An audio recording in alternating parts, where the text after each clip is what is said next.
Oh yeah, just kick back. Well, we're going to get started. I'm excited. Are you guys excited? You know, we spent this long season in 1 Samuel, and it took us the whole year. We took our little break, Advent break, and now 2 Samuel. We're going to knock it out in 4 weeks. I hope we can do it. So just kind of a quick recap. I don't want to give an entire recap of 1 Samuel, but just the very end. Obviously, we know that David had been tested. He was anointed king, and he didn't get appointed to be king for a while there. God had this strategic training plan, wilderness training plan, I like to say, where he went into the wilderness, and he was pursued, and he was tested. And we see that he did some good things, and then he did some bad things while he was tested. You remember Nob, for example, or what happened there. And so the beginning, obviously, we went from a tribal confederacy to a monarchy. The people say, we want a king because we want to be like the other nations. God says, Samuel took offense. God says, give him the king. They want a king, and that king is going to take. And we saw that Saul took. And we saw that with the rise, the reign, the ruin of Saul, and it was strategic, it was inevitable, and we watched that kind of train wreck happen, that slow motion train wreck. And then we see David, that scrawny teenage boy who was called out from the shepherding. All his brothers had to stand up and wait until he arrived. He was anointed. But again, he had to go through this training. So we pick up the narrative at the end of 1 Samuel chapter 31, the big battle between the Philistines and the Israelites.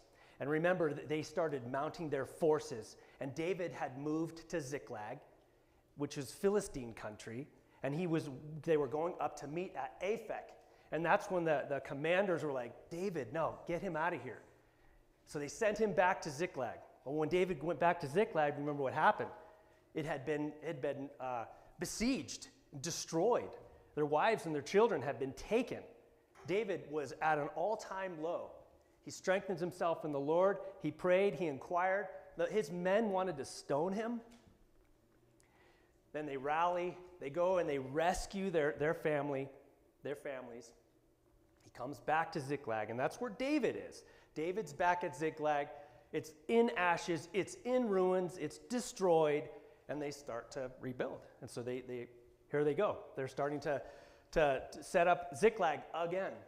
Meanwhile, the battle at Gilboa is taking place, and that's the battle that took Saul's life and his sons. And they lost badly, the Israelites. So this series in 2 Samuel is kind of the overview of what we're going to be doing in the next 4 weeks. God is faithful despite our failures. Remember, our theme in 1 Samuel was what? Come on. God's love language is obedience. Obedience. And it still is.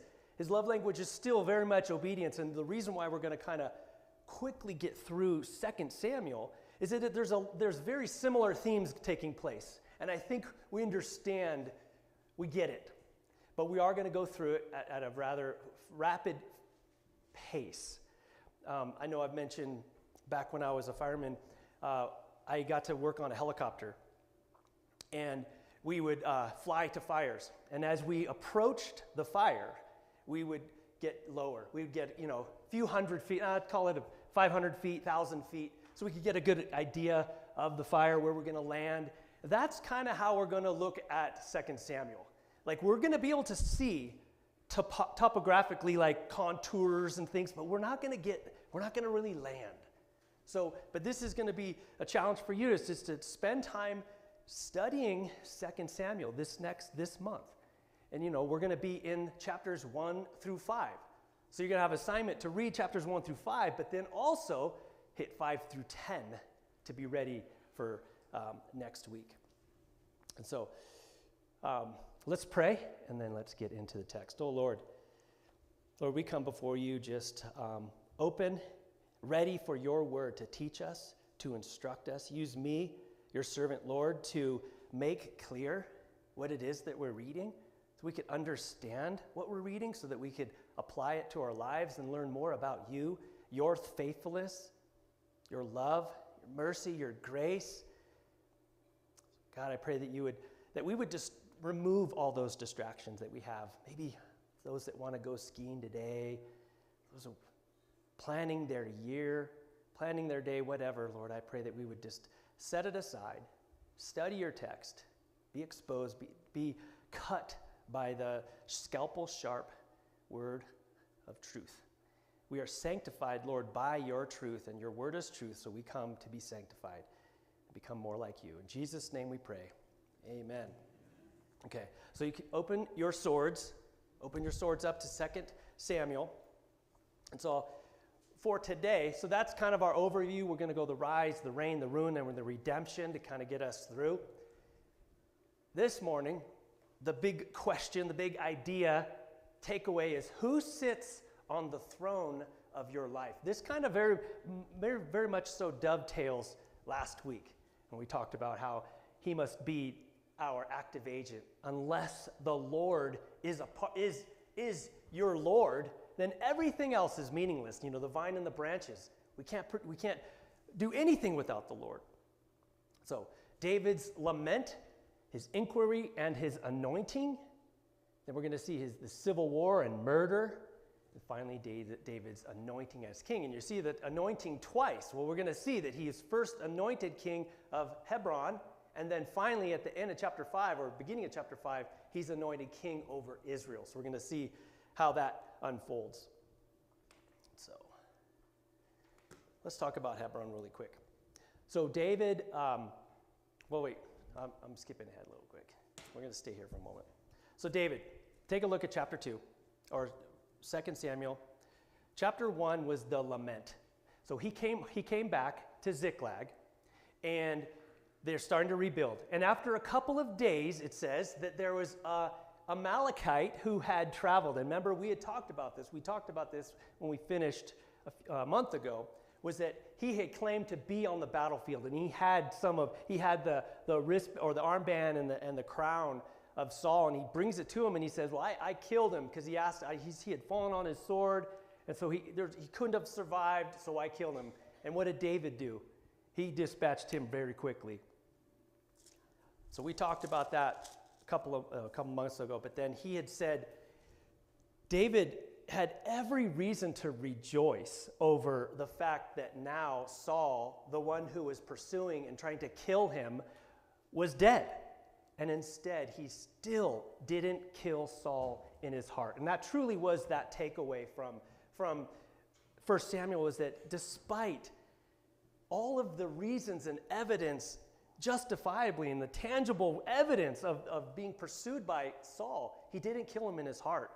And then he orders the men, this is picking up in verse 17 of chapter 1, David took up this lament concerning Saul and his son Jonathan, and he ordered the men of Judah to be taught this lament. And so it's this song, and he orders them, you guys know this, memorize this lament of the bow. And again, we talked about it back then. So chapter 2 says this, in the course of time, David inquired of the Lord, shall I go up to one of the towns of Judah, he asked. Notice, so if you're a circler in your Bible, like circle in a course of time, because we don't know how much time took place there.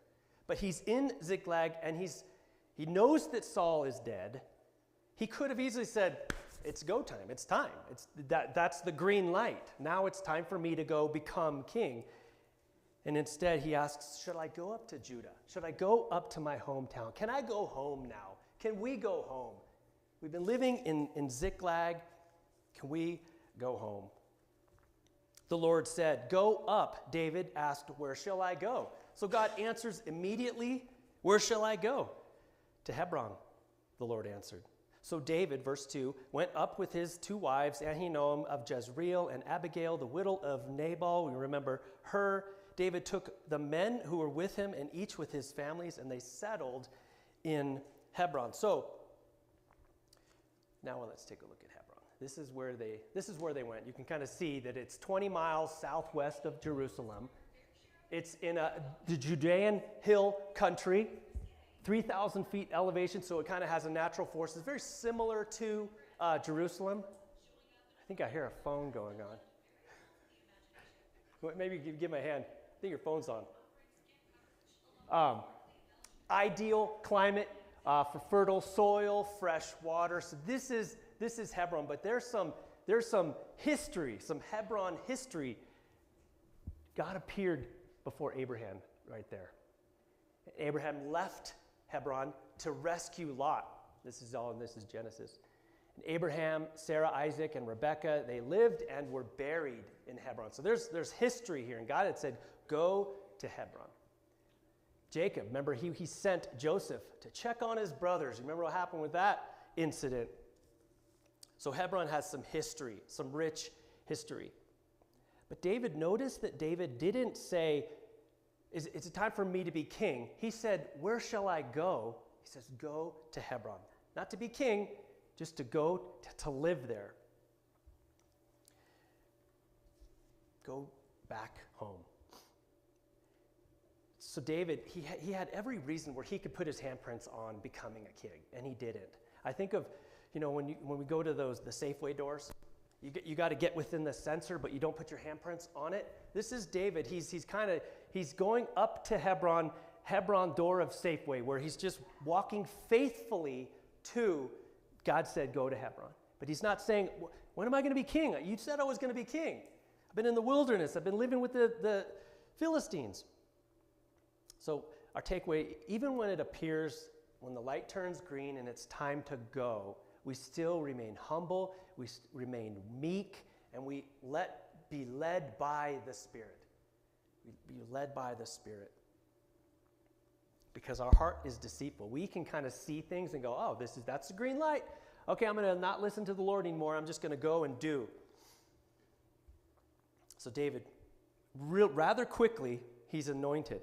Then the men, verse 4, the men of Judah came to Hebron, and they there anointed David king over the house of Judah. So we recognize now that we're having this separation.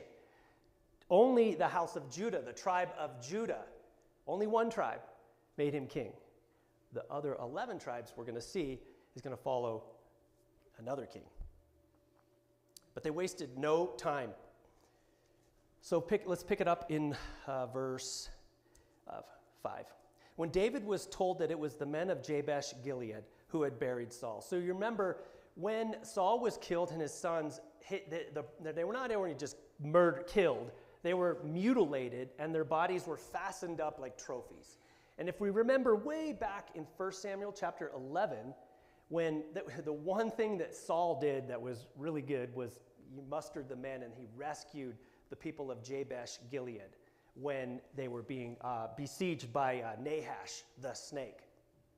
So that was the one thing. And so the people of Jabesh were like, we love Saul. And so the mighty men of Jabesh, they go on this like body recovery mission to go capture the bodies of Saul, and they brought it back. And so David hears that it was those men who had completed that mission. So he had said, the Lord bless you, verse 5, for showing kindness, this kind of kindness to Saul, your master, for burying him. So David, even after Saul is dead, and he already did a lament for him, now he's blessing these men of Jabesh Gilead who had performed this body recovery for him. So now verse 8. Meanwhile, circle meanwhile, because now this is happening at the same time. This is where we can kind of put the puzzle pieces together as to the timing. But meanwhile, Abner, son of Ner, the commander of Saul's army, had taken Ishbosheth, son of Saul. So, a couple of things. Abner. Do you remember Abner? Abner was Saul's chief commander. And if we remember, when David spared Saul's life for the second time, the first time was in the cave of Adullam, right? And the second time they were camping, and they were in a camp, and David said, who's going to go with me? Remember Abishai, who's Joab's brother, says, I'll go with you. And he stands over him, and he wanted to spear him, but he didn't. He takes his water jug, takes his spear. Well, that's when the men are woken up by David saying, hey, Abner, you're not doing your job. You deserve to die. That's Abner. Okay, this is the Abner that is somehow, we don't know how, but he did not get killed at Gilboa on the big battle at Mount Gilboa. Jonathan died, his sons died, Saul dies, but not Abner. We're not going to speak into that. We just know that God didn't want him dead. So Abner, this is that Abner. And he had taken Ishbosheth, son of Saul, and brought him. And so we're thinking, wait, this is the first mention of Ishbosheth. Who's this guy? Well, yes, that's right. It's the first mention of him. David had 3 sons that went to battle with him, but Ishbosheth was not mentioned as one who went to the battle. So, but again, circle taken. Circle taken, because it was Abner. He had taken. Remember Saul? He was a king who would take. And he had taken and made Ishbosheth the king over Israel. Well, it says over Mahanaim, he had made him king over Gilead, Asherai, Jezreel, and Ephraim, Benjamin, and all Israel. So he made him king. Why he did that?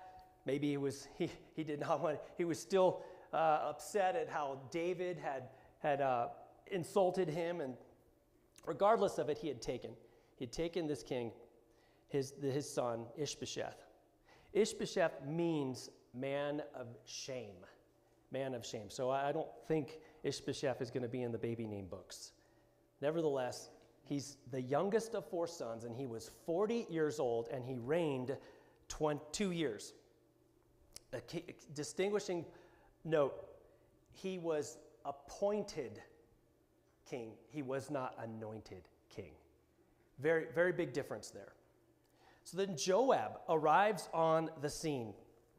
So here we have Abner, he's building up Ishbosheth, he's the king of Israel, and so now we have this civil war kind of mounting, and we've got Joab, whose brothers are Abishai and Asael. They are commanders in David's army over Judah, and so we have this civil war that's going to kind of take place. And in verse 12, Abner, son of Ner, together with the men of Ishbosheth, son of Saul, they left and they went to the pool of Gibeon. They went to the pool. And this is a familiar historical story that some people recall, because these 2 tribes, you have the 11 tribes under Ishbosheth, and you have the 1 tribe under Joab, David, and they meet at the pool of Gibeon. And they say, Joab says, why don't we have some men fight? So they gather 12 men, 12 and 12. They go meet, and I have a picture here of, let's gonna skip here, the pool at Gibeon. So that's the pool. You can actually go to it and visit it. It's 37 feet in diameter, 87 feet deep, has a spiral staircase cut into the walls. So here these men, they meet at the pool at Gibeon, 12 from each side, and then they basically all of them die almost immediately. It says verse 15, so they stood up and were counted off, 12 men from Benjamin and Ishbosheth, son of Saul, and the 12 from David. They each grabbed his opponent by the head, thrust his dagger into the opponent's side, and they fell down together. So the place where they called is called Helkath Hazarim. Verse 17, the battle that day was very fierce, and Abner and the men of Israel were defeated by David's men. So it goes into the next part of the narrative here. It talks about describing Joab and his brothers. So what happens is, in this battle that takes place, this skirmish, if you will, Judah, the tribe of Judah, they're starting to rout the 11 tribes under Abner. And so Abner gets separated somehow from the men, and Asael, who is Joab's brother, he's said to be known to have fleet-footed like a gazelle. And I think of Habakkuk 3:19. It says, The Lord is my strength. He makes my feet like a feet of the deer. He enables me to go on the heights. So imagine this Asahel. He's a fighter. Yet remember that these are brothers. This is a civil war that's taking place between this one tribe and the 11. And so you can read the text. Well, when you do read the text this weekend, he's chasing after Abner. He's chasing him. And Abner's like, wait, we're brothers. How long are we going to keep fighting? Stop chasing me. I don't want to have to kill you. He continues, and he spears him with the back of his spear. The butt of his spear goes through his stomach, out his back, and he dies immediately. So Abner just killed Asahel. But it's in the act of war, right? Well, Joab remembers this. So they rally up, they get on the mountain. Abner's like, hey, can we just stop this fighting? We're brothers. And then they call it off. So then those guys, Abner and his men, leave. David and their men, they go back to Hebron. They leave the Gibeon. They both go their separate ways. It says in the text, verse 30, 19 of David's men had perished, and 360 of the Benjaminites, or under Saul, had died. Catch up my notes here. Chapter 3, verse 1. The war between the house of Saul and the house of David lasted a long time. David grew stronger while the house of Saul grew weaker and weaker. So we can see that there's a shift taking place. Even though it's one tribe versus the 11 tribes, the house of David is getting stronger and stronger while the house of Saul is getting weaker and weaker. And then the narrator, the author here, inserts this very important genealogy here, if you will, of describing David and his sons that were born to him with his multiple wives. And it's very important that we pause and we consider that it is a deliberate theological signal for us to see the pattern of what's going to take place in the rest of 2 Samuel. David had violated God's command to have multiple wives. Deuteronomy 17:17. It said you should not take many wives. He started to take multiple wives. And you can see that they weren't very fertile because it was over like a 7-year period, 6 wives, 6 sons. But David's polygamy, it was not just a cultural norm. It was a spiritual compromise, setting the trajectory for his future sin with Bathsheba. And David was planting a seed of polygamy that grew quickly into future generations. We're going to learn about Solomon and how many wives and how many concubines he had. I'll tell you, it's 700 and 300.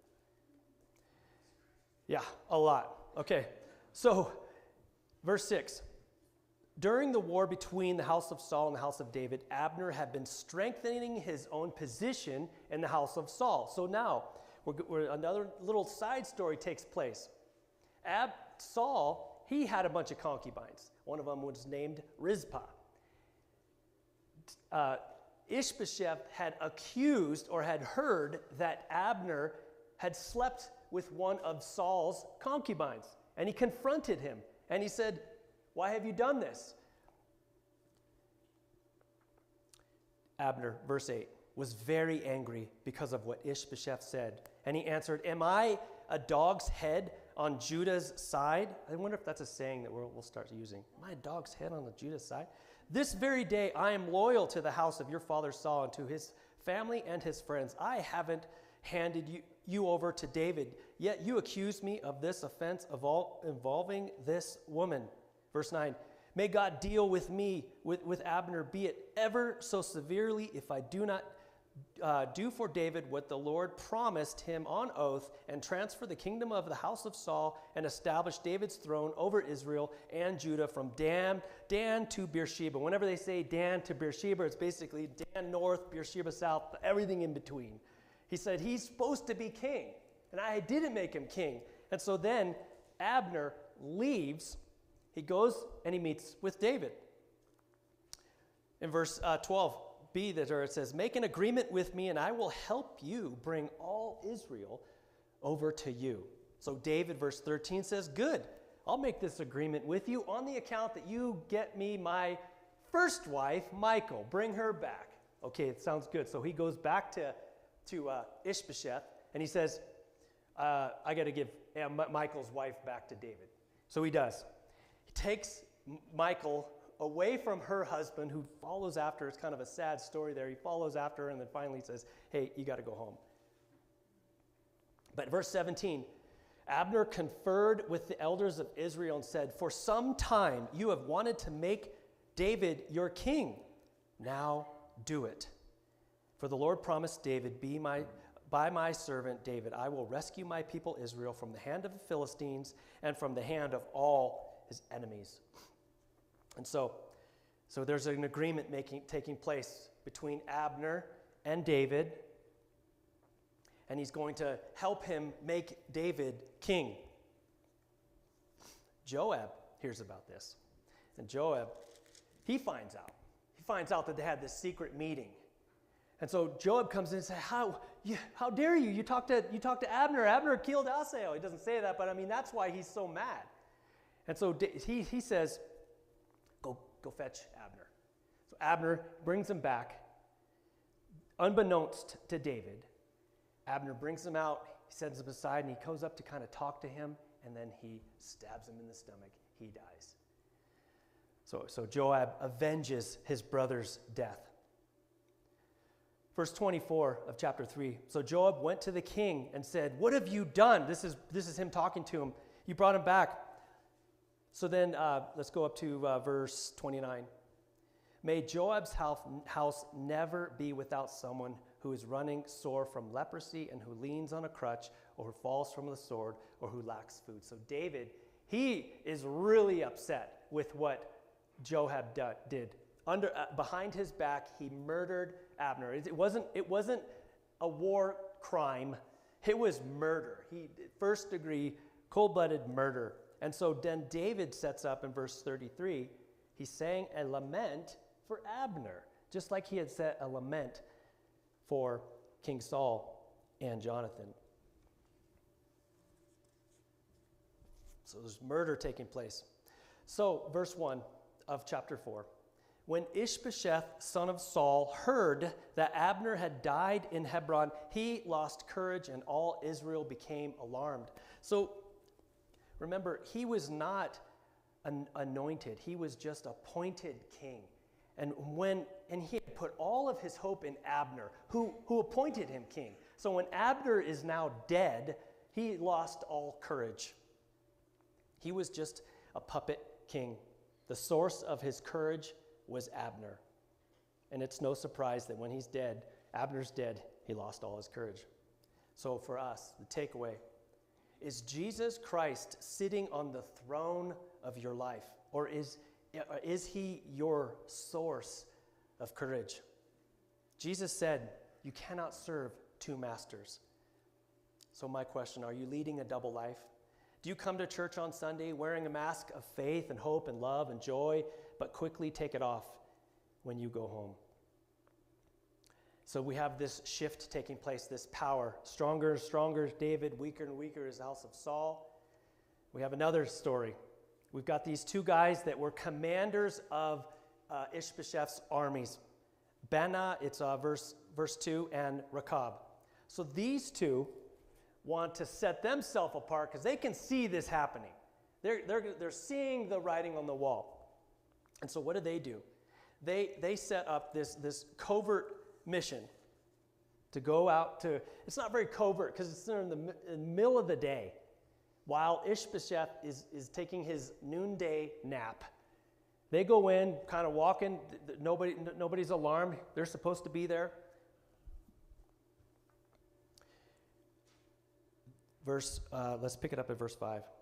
Now Rechab and Benah, the sons of Rimmon the Beerothite, set out for the house of Ishbosheth, and they arrived there in the heat of the day while he was taking his noonday rest. They went into the inner part of the house as if to get some wheat. So they're kind of, we're hungry, we're going to go to the pantry. They stabbed him in the stomach. Then Rechab and his brother, they slipped away. But before they slipped away, if you look further in verse 7, they cut off his head. Man, losing heads. We talk about a lot of losing heads in 1 and 2 Samuel here. So they take off his head as a trophy. They're carrying this head, Ishbosheth's head, and they go bring it to David.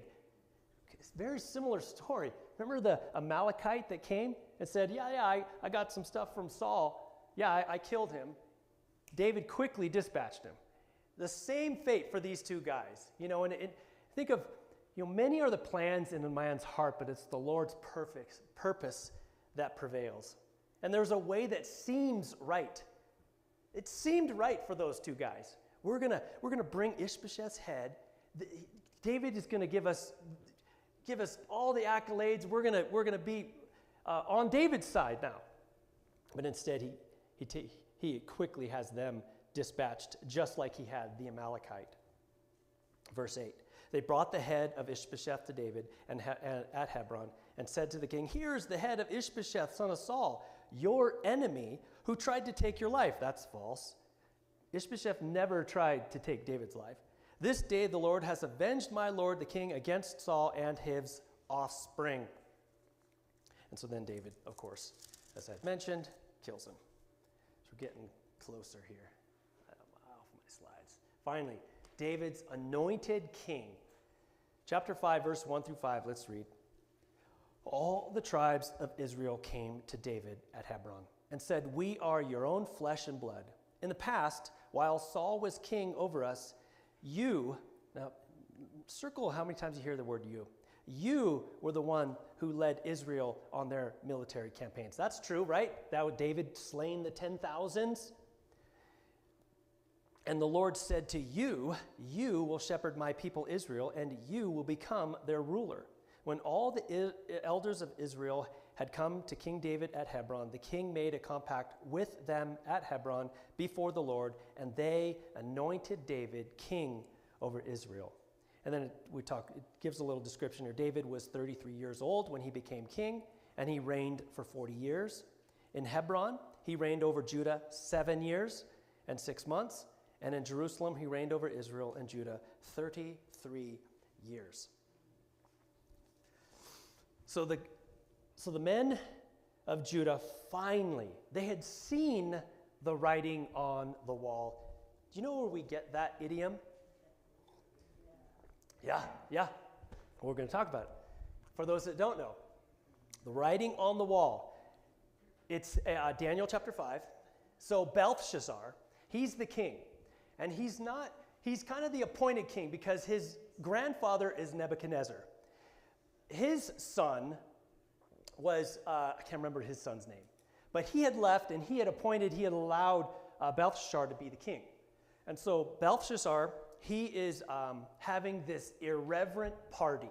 I say irreverent because he had taken some holy vessels. He had taken items from the temple that when in the 33-year reign of King Jehoiakim, or I can't remember if that's his name, that's when Nebuchadnezzar had came and took over Jerusalem. And then he took some of the stuff. He took some stuff out of the temple, these like vases and cups and whatnot. And so Belshazzar is having this party. Hey, grab some of the stuff out of the temple and let's drink out of them. And so they do. And then that's when this hand writes on the wall, and there's a kind of picture there of him just being afraid. He doesn't know what it is, and somebody interpret this. Well, somebody says, "Well, I know this guy named Daniel. He helped your grandfather out. A couple of dreams that he had." And so Daniel comes, and let me skip there so I can kind of just take a look at this narrative here.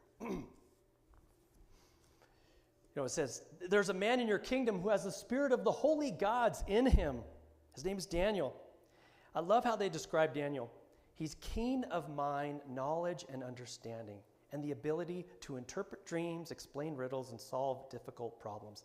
Now, when we use this term, the writing on the wall, it's like you're seeing the writing on the wall. I don't think I have to describe it too much. I think we get it. We get it. When we see the things in our lives like, oh, God's trying to tell me something. The writing on the wall. The men of Judah knew that David was supposed to be king, but they didn't. They delayed. They ended up making Ishbosheth king. And finally, they respond. But of course, for Belshazzar, just to finish up that narrative, basically, he said, your days are numbered, you're found in wanting, and your kingdom is going to be divided, and he dies. That very night, Belshazzar, he dies. So the writing on the wall, are you ignoring the writing on the wall? Is there something that God is telling you? Coming to church and hearing the message of the gospel, hearing the truth. You know, so many people, they can say, they don't want to go to hell, so they want the Savior part, but they don't want the Lord part. And they go hand in hand. It's two sides of the coin. Savior, Lord. So let's turn back really quick to chapter 3. Verse 12. Get to the right book here. Chapter 3, verse 12. To Abner, he had sent messengers on behalf of David. He said, whose land is it? Make an agreement. I will help you bring all Israel over you. Verse 17. This is where it says, he conferred with the elders. And the elders, these were men of influence. This was a strategic conversation. He says, they conferred, for some time you have wanted to make David your king. You saw the writing on the wall. If Jesus is not your king, and only you know if he is your king or if he is a puppet king. But the exhortation is, I wrote it on the board there. Now then do it. Surrender to the Lord. He says, now then do it. Make him king. This is a picture of people who knew the right thing, even with the right desire and the right thing, but they delay action, they delay obedience. They seek him, but they don't submit to him. James 4:17 says that anyone then, you gotta love James. Anyone then who knows the good they ought to do and doesn't do it, it is what? Anybody? Sin. Anyone who knows the good they ought to do and doesn't do it, that is sin. Is there something that you know you ought to do, or maybe it's something that you ought not to do? That's knowing the writing on the wall and not doing it is sin. So David, he finally becomes king over Israel. This is the rise of King David. He's now king. Next week, we'll look at the reign. How did he do?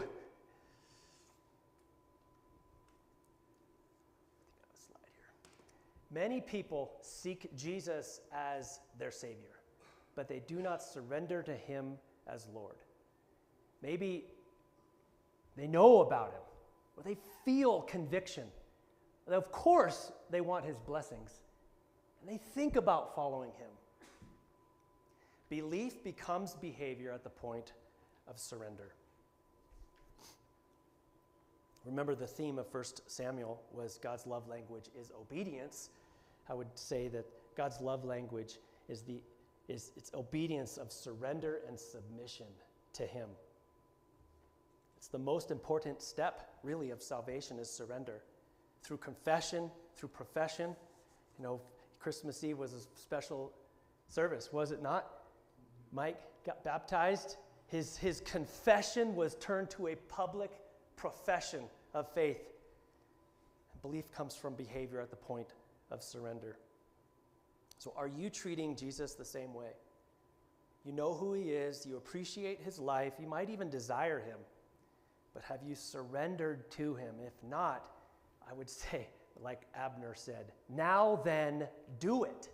Now then do it. We're going to be partaking in communion, and I just love how God it just happened to line up.